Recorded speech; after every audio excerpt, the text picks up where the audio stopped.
Welcome folks. In this video I wanted to tell you a little bit about my favorite country in the world to visit and the upcoming tour that I have. Now, off the bat, the tour is already green lit. We've passed the minimum number of participants needed. It's on, so if the timing works for you, you're able to just book in and join us straight away, or feel free to get in touch with me with any questions that you might have. I have to say there's something really special about Bhutan. I first visited, I think it was 12 years ago now, and every time I go back, it's hard to explain, but it's kind of the same. You know, sometimes you go somewhere and then when you go back you realize, oh, I didn't notice this and that downside, or you start to get tired of it or whatnot. But every time I visit Bhutan, it's just so relaxing, and I don't know how comfortable I am with this term, but so authentic. When you go to countries that are so different to our own, sometimes you get the feeling, is this all just being done for the tourists, or is this, you know, as soon as I leave, everyone like puts back on their normal clothes and goes about normal things? But it's just not like that at all there. And in fact, I would say it may be one of the most sweet and easily the most sweet and genuine place I've ever been. You're not going to get hustled. No one's going to rob you. No one's going to, you know, put their hand out looking for donations. In my, I don't know how many times I've been there now, maybe 8 times that I've been there, I don't think I've ever had someone not want their photo taken. And in fact, when I've asked people, can I take their photo, I've several times had the response of being the person almost crying because they hadn't had their photo taken before, or being invited into their house to join them for lunch, or given a piece of fruit or a vegetable that they'd just been farming as a thank you. It's just a really touching place. The country itself is landlocked up in between India and China. It's the foothills of the Himalayas. It's an incredibly beautiful country that's still mostly untouched forest. And to get there, well, let me just cut to the tour a little bit.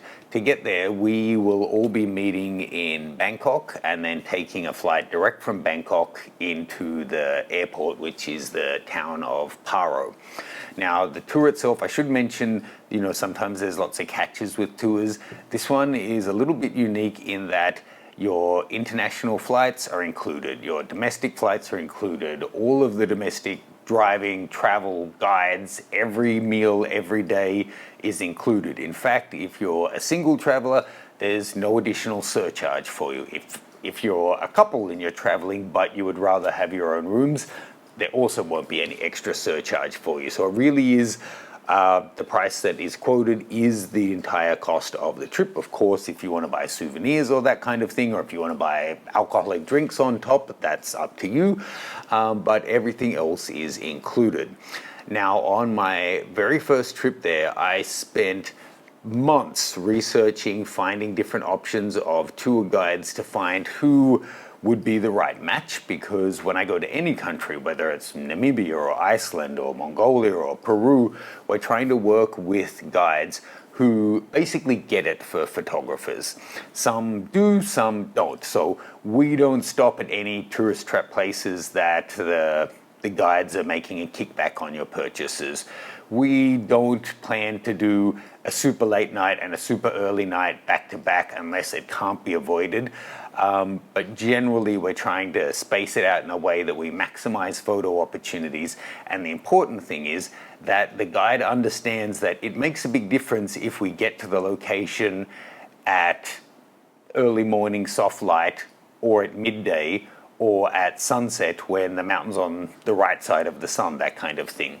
So the guide that we work with was a guide for Nat Geo for many, many years. He's one of the most senior in the country, and he's now a dear friend of mine. I know his whole family.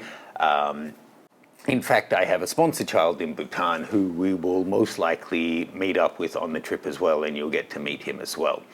So let me just give you a little run through of the itinerary, and as we go through it, I'll show you little bits of footage from my previous trips. So it's a 14-day tour from the 10th to the 23rd of September, as I said, in and out of Bangkok.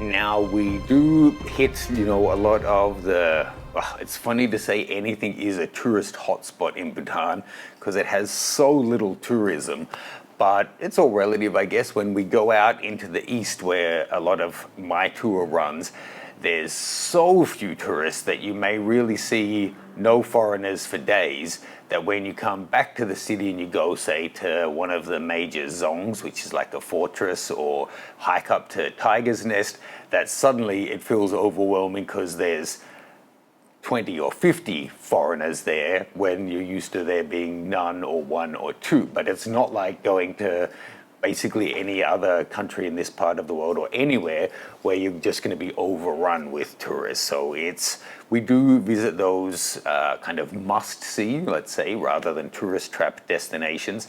But this tour is really based around getting way out beyond the normal tourist trail. And I have to say, I think that's what separates it out. One of the difficult things as a tour operator is that I want to take people places that it's really difficult to go by yourself, and it would be really cost prohibitive, but it's also really difficult or impossible for a bus full of tourists to rock up, because we don't want to be there when that happens.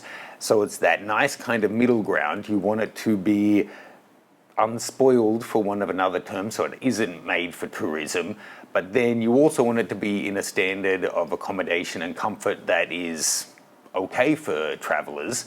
So, but you can't have a remote festival that's half a mile down a paved road from a Hilton hotel. That just doesn't work.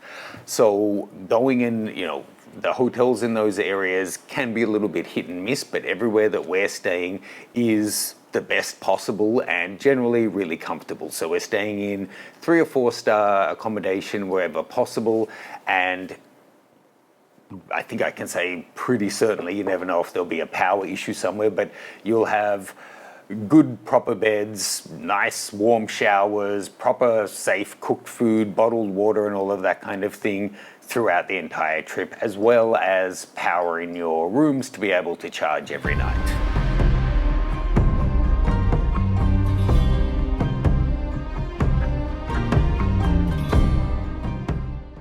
Now, I don't want to just run you through the itinerary word for word because the video will get really long, and then also kind of what's the point. If you check the details below, you can see the entire PDF there that runs you through everything that we're doing on this trip. If you have any questions, let me know. But I will now just give you a rough overview of the itinerary. So day 1, which is the 10th of September, we meet super early morning in Bangkok, take the early morning flight to Paro. It's famous for being, Bhutan is just a series of mountains and valleys. So it's the second widest valley in Bhutan, is wide enough to put the airport in. So that's where the international airport is. Fun fact, the widest of the different valleys is actually the one that the black-necked crane nests in. So they obviously didn't put their airport there. They're really focused on conservation, and they have amazing animal wildlife. So if you're interested in birds and all kinds of different monkeys, and I'll put a little selection of the images of the animals that I got on my most recent trip after we talked through day 1 and day 2. So then we'll be staying overnight in that area of Paro Thimphu, Thimphu is the capital, Paro is the airport town just nearby. So day 2 we'll have in the capital, and we'll visit an arts and crafts school. It is beautiful as a traveler to see this, but it's not at all made for tourists. This is a higher education institute where kids or students are learning the traditional handicrafts of the country, so painting and sculpting and weaving and all of those kind of things. We can actually go to the classrooms, meet the students, take photos. And I have to say off the bat, a lot of the stuff that we have access to on this trip is thanks to my guide being so senior and so well known. It's hilarious. We'll be in the middle of nowhere and someone will know who he is and come up and say hi because he helped their son 10 years ago get into something or other, or he taught somebody's niece or nephew archery because that's the national sport and he was quite senior in that field, or he helped restore a temple in their village or something. He just seems to know everyone, and that opens a lot of doors for us traveling with him. We'll also visit the giant golden statue in town, take a look at the arts and crafts market, and essentially explore the capital. By international standards, gosh, I don't know exactly, but it's got to be one of the smallest and lowest population nation capitals in the world. The whole country only has 700,000 people, but it's charming.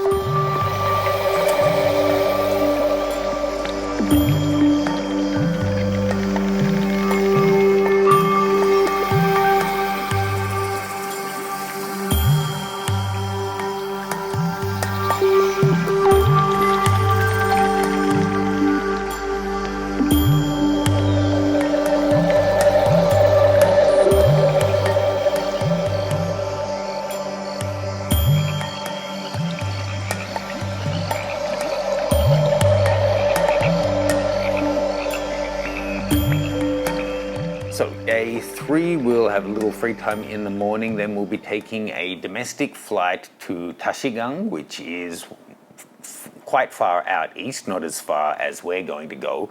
The roads in Bhutan have gotten so much better over the last 10 or 12 years, and I think beyond that, it was quite a state.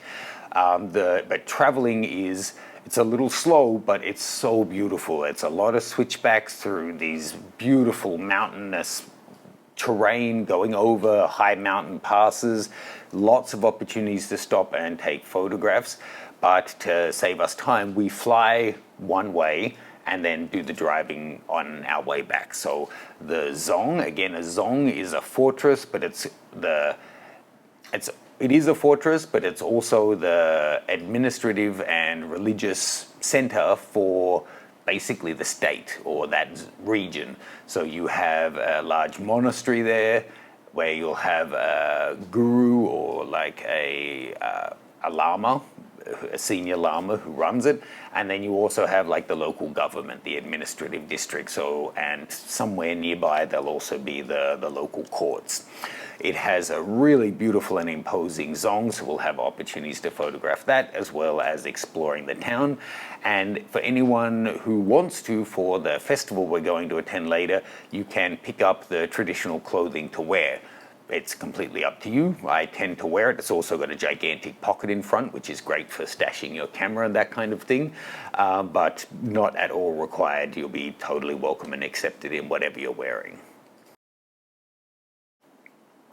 The next day, we're heading up to Merak. Now, this is a really special place. It's one of the most recently opened zones for tourism, and we're renting 4-wheel drives, and we'll be going up the mountain to visit the nomadic yak herders.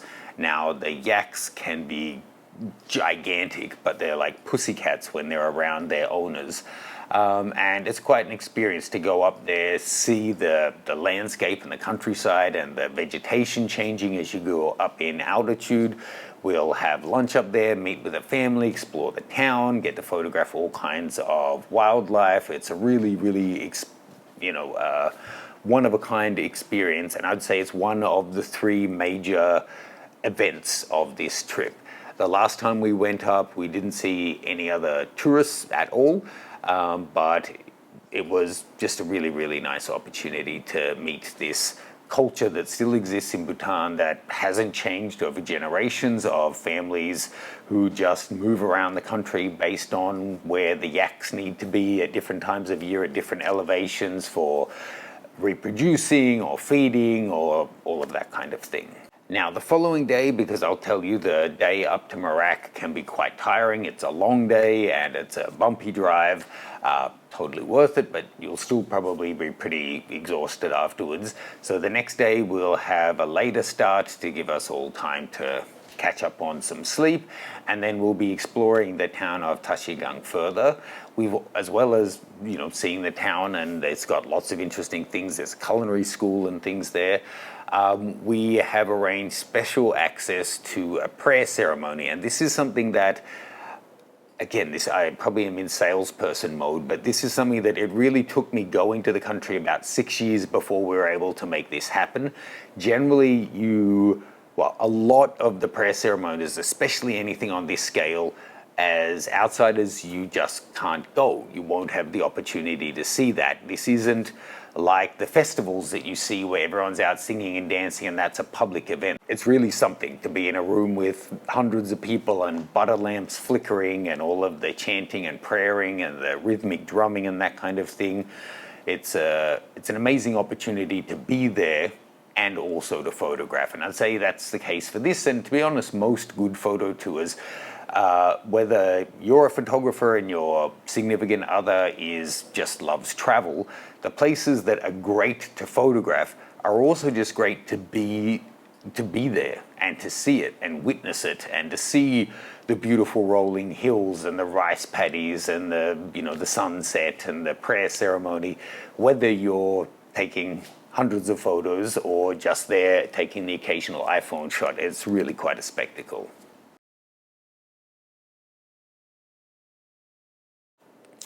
Next up, we'll be driving to Monga, which is another larger town out in that area. It's actually the town where my sponsor child and his family live.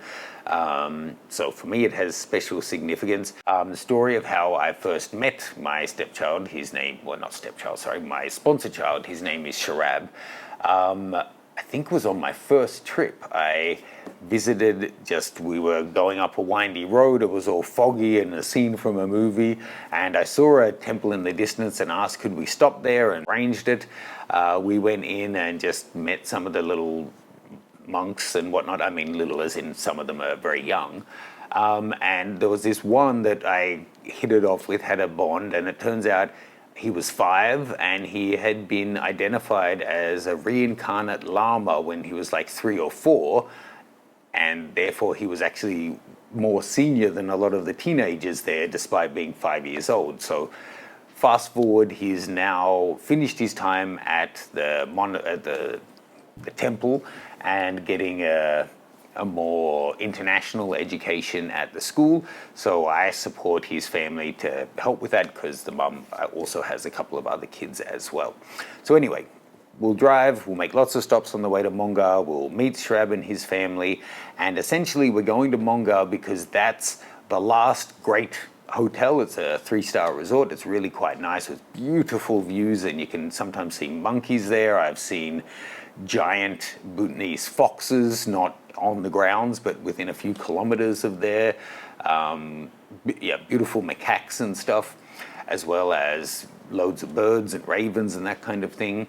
And that hotel is the closest comfortable spot to then go to the festival the following day, which is the second big attraction of this trip.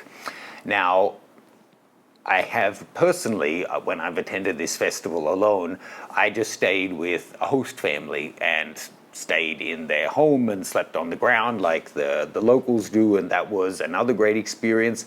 But I can tell you the festival it's amazing, but again, it's a day that you're going to end up exhausted, so coming back to a good hot shower and a comfortable bed is what works best for us.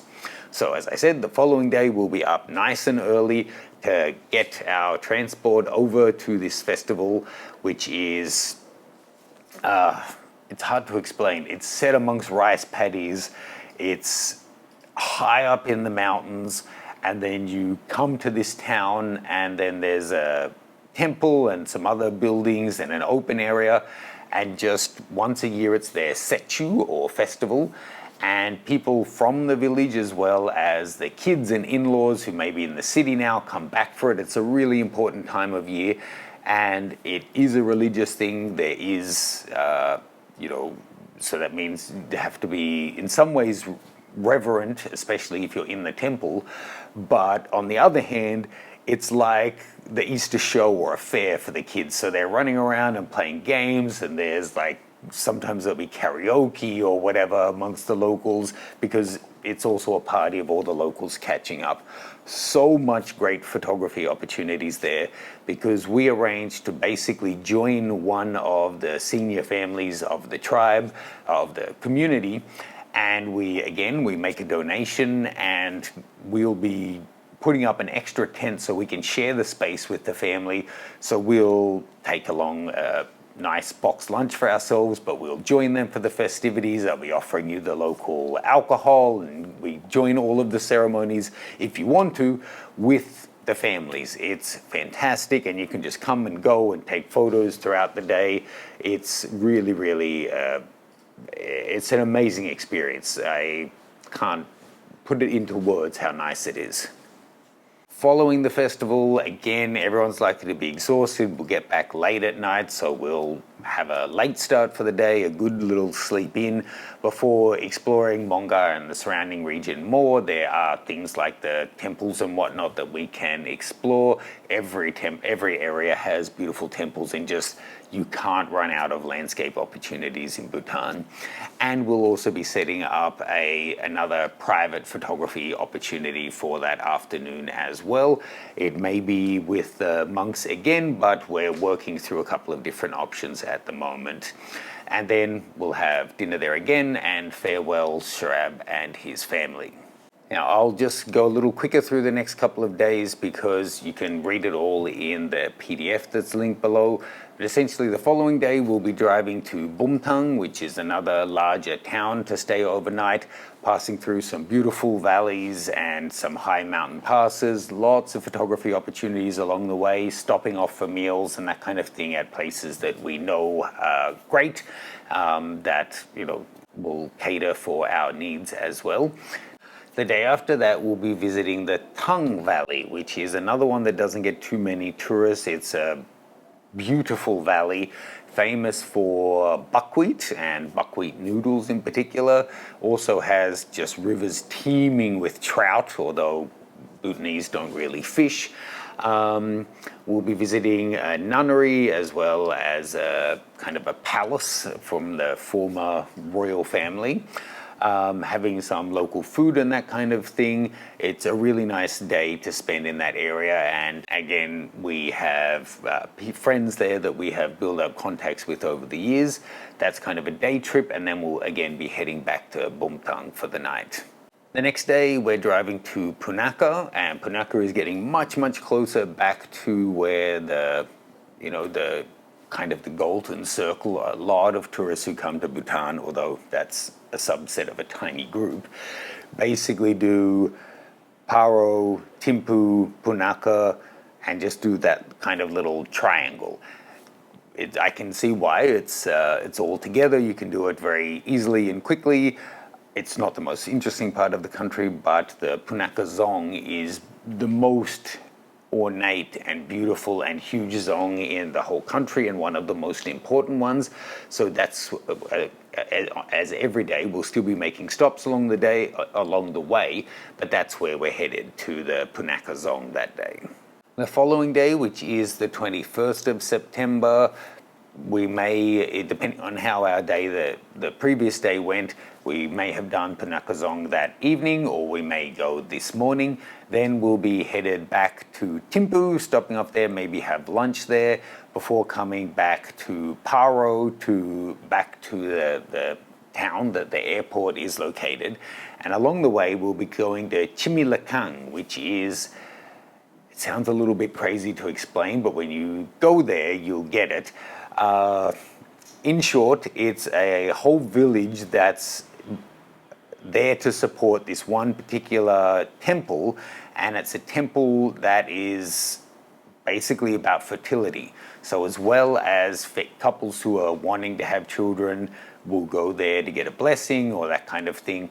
Often families will go there when they've had a child and get the child named by the monks there. And because of that, one of the idols is the wooden phallus, which you might get blessed with a little donk on the head with, instead of the queen using a sword or something. They have wooden phalluses, and that means that this town is just full of big painted penises on buildings, wooden penises for sale, little keychain ones. It's actually kind of an emblem of the whole country. You'll see penises all around the country. It's a Bhutanese thing, but it's partly just a Buddhist thing. They call it the thunderbolt of wisdom, the dorji, and it's meant to symbolize compassion. And it is also obviously the source of life. So it can cause some giggles the first time you go there, but when you understand the context of it, it's quite charming. And we take a nice hike through the rice paddy. And I should say, whilst there is some hiking involved in the trip, it is all adjustable to meet your needs. So I should have probably said this at the start, but I'll explain a bit more later. We'll have sufficient help if anyone has a mobility issue. We've had people with heart conditions and with lung conditions and with just general mobility issues, and it hasn't been a problem. We're not like leaving people on a bench alone whilst the rest of the group goes off. You'll be taken care of. So if you have any concerns, please let me know. So that's the 21st of September. The 22nd, we'll be going to Tiger's Nest. Now, this is a must-do activity. It is a fairly long hike, but we break it up and really just take it at your own pace. My guide, despite being 10 years older than me, is an incredible hiker and could go up and back in, a half or a third of the amount of time that it takes me. We have all different levels of fitness, so we'll split the group. You can also go, there's specific stops on the way, so we set places to meet up. There's so many beautiful photo opportunities on the way up and back, and the temple itself is kind of the icon of Bhutan, so definitely worth it. If you only go half the way up or whatever you like is also feasible. And then the 23rd is our departure from Bhutan back to Bangkok. And then, of course, you can stay longer in Bangkok or do whatever you like, but I already have the details of the flight, so the guests who already booked in have already booked their international flights to and from Bangkok and arranged hotels and that kind of thing. So if you're interested, feel free to reach out or just go ahead and book. Now, what I mentioned about we'll have enough staff, how I do this, I do it a little differently than other tours because I really value people having the best comfort we can give them, as well as, as photographers, it's a little bit annoying if every seat on the bus is taken, so your camera is in a backpack, either at your feet, cramming up your leg space, or up the back of the vehicle, and then you see some rare golden macaque out the window of the bus. They stop, and the one person who has their camera in their lap gets the shot and everyone else who doesn't misses it. So I try and arrange it so there'll be space for you to have your camera and camera bag with you so that as soon as we make a stop, you can just jump out and get the shots that you'd like, or use the extra space to stretch out. Which means once the group gets a little bit bigger, we only take a maximum of 12 guests. But once we get to, I think it's above 8 or something, we did the maths before, 8 or 9, we actually take a whole second vehicle. Now the vehicles already have loads and loads of space, but by doing it that way, we're able to really give people the most amount of comfort to stretch out. So let me know if you have any questions. This has probably ended up being a really long video. I could talk all day about Bhutan. It's just thinking about it makes me calm and look forward to it. I can't wait to get back. So if the dates work for you, 10 to 23 September, let me know. We'd love to have you. And yeah, you can check out the full details of the PDF below.